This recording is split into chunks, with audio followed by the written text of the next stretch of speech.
हत्या किए जाने का मामला है। एक निर्दोष को इस तरीके से मारा गया है, तो उसने अपराध, ऐसा कोई अपराध नहीं था जिसमें उसको इस तरीके से मारा जाए। अगर आपकी जानकारी में है कि वो पहले से उसको दिक्कत थी और उसके बाद अगर दरोगा ने मारा है तो समझो तो सीधे सीधे हत्या है।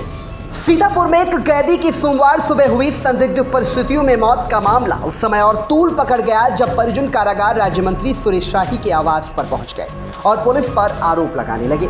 मृतक उमेश पुत्र विजय निवासी भेलवा थाना तालगांव का है, जिसकी संदिग्ध परिस्थितियों में मौत हो गई। उमेश को पुलिस ने 27 सितंबर की शाम जेल में दाखिल कराया था।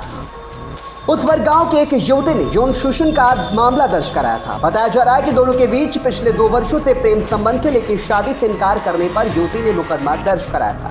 इसी आधार पर पुलिस ने उसे गिरफ्तार कर जेल भेजा था। हालांकि मृतक के परिजनों ने गंभीर आरोप लगाते हुए कहा कि उमेश की मौत पुलिस की पिटाई से हुई है। उनका कहना है कि गिरफ्तारी के बाद से उसे शारीरिक यातना दी गई। परिजनों का आरोप है कि जेल से रात करीब 2 बजे उमेश को मृत अवस्था में अस्पताल लाया गया, जिससे संदेह और गहरा हो गया।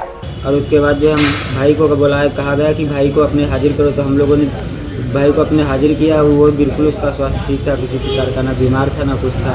और रात 2 बजे फ़ोन आया कि जो है तुम्हारा भाई सीरियस बीमार है।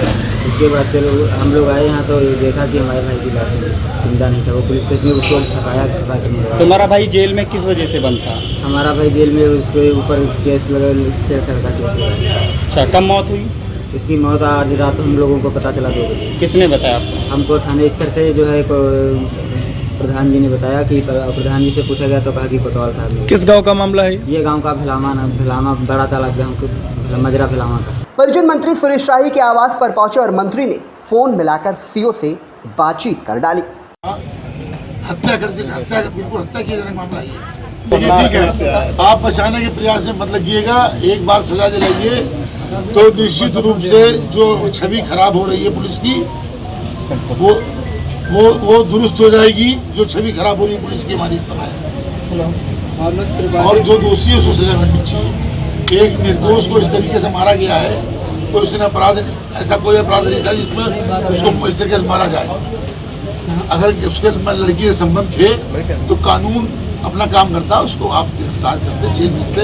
मारने का अधिकार थाने में नहीं आपको है, और इस तरीके से मारना मतलब एक अमानवीय बिल्कुल व्यवहार। आप पशु को भी इस तरीके से नहीं मारते जिस तरीके से उसको मारा गया है। ये कोई अवैध सली दरोगा है तो उसकी हत्या कर दी है मेरे सामने। और कोई सिपाही अनूप यादव और अनुज त्रिपाठी ये जानबूझ के तो हत्या का मामला तो सीधे सीधे। अगर आपकी जानकारी में है कि वो पहले से उसको दिक्कत थी और उसके बाद अगर दरोगा ने मारा है तो समझो तो सीधे सीधे हत्या है। साथ में और 2 लोगों को मारे और हमका साहब मारने में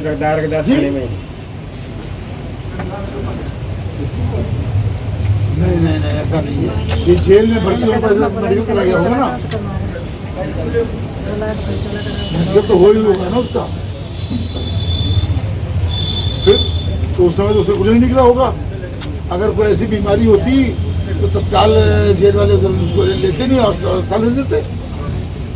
पूरे मामले में कारागार राज्य मंत्री सुरेश शाही ने मीडिया से भी बातचीत की है।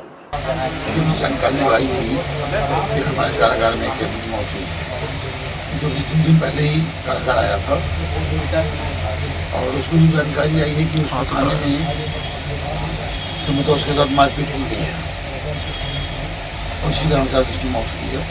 अब उसका जो पीएम होगा, पीएम के बाद जो भी जांच में आएगा उसी के अनुसार कार्रवाई की जाएगी। सर, जेल में अक्सर मौत होती रहती है जिला कारागार में, इस पे क्या कोई जांच का विषय रहेगा? जब भी कोई कारागार में किसी की मृत्यु होती है निश्चित रूप से उसकी जाँच की जाती है। सर, प्रक्रिया भी है। सर, आज उसके परिवारजन आपसे मिलने आए हैं। कुछ पुलिस वालों द्वारा मारने पीटने का मामला सामने आया है। ये संज्ञान में हमारे आया था। ये घटना की 4-5 दिन पहले की है जी। उस समय हमारे संज्ञान में आई थी, और उसमें पुलिस से कहा भी गया था इसमें जांच करानी जाए। और मुझे लगता है शायद जांच न करके सीधे जो है कार्रवाई कर दी गई, और इसमें उसके बेटे को, उसके माता पिता भी आए, उसके पिता को भी मारा गया है, और उसका एक परिजन तो और था, उसको भी पुलिस वालों में मारा गया है। इसकी सूचना मुझे कल शाम को मिली थी। कल शाम को मुझे इसकी जानकारी मिली थी कि उन लोगों को मारा गया है। तो आज मैं बात करने वाला था, लेकिन सुबह पता लगा कि उसकी मौत हो गई। सर, आप कारागार मंत्री हैं, आपके द्वारा क्या कोई कार्रवाई की जाएगी? बिल्कुल निश्चित रूप से कार्रवाई की जाएगी। अगर ये पुलिस का दोषी पाए गए तो उनके खिलाफ निश्चित रूप से कड़ी कार्रवाई की जाएगी और इसमें किसी भी प्रकार की कोई रियायत नहीं है। सच में दरोगा और सिपाही की संलिप्तता है जहाँ तक सामने आई है। बिल्कुल उन्हीं की जो है संलिप्तता सामने आई है जी। एक तो दरोगा का नाम क्या है? एक कोई अहमद है और एक कोई अनुज त्रिपाठी है, अनुज त्रिपाठी, और एक अनु यादव और वसीम खान। ये 3 लोगों की आई है और उसमें गांव के ही किसी बड़े आदमी की भूमिका भी है उसके अंदर, जिसके द्वारा जो जानकारी कराई गई उसको पुलिस को पैसे भी दिए गए। सर आपने फ़ोन पर सीओ सर से बात की, क्या कुछ आगे की कार्रवाई रही? कार्रवाई करने के लिए बताया गया कि उसमें निष्पक्ष जांच होनी चाहिए जी।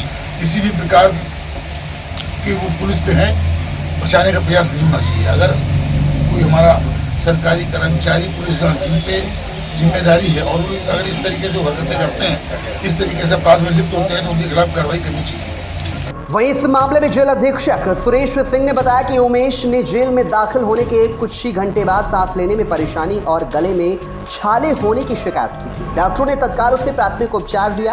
देर रात हालत बिगड़ने पर उसे जिला अस्पताल रेफर किया गया, जहां पर उपचार के दौरान उसकी मौत हो गई।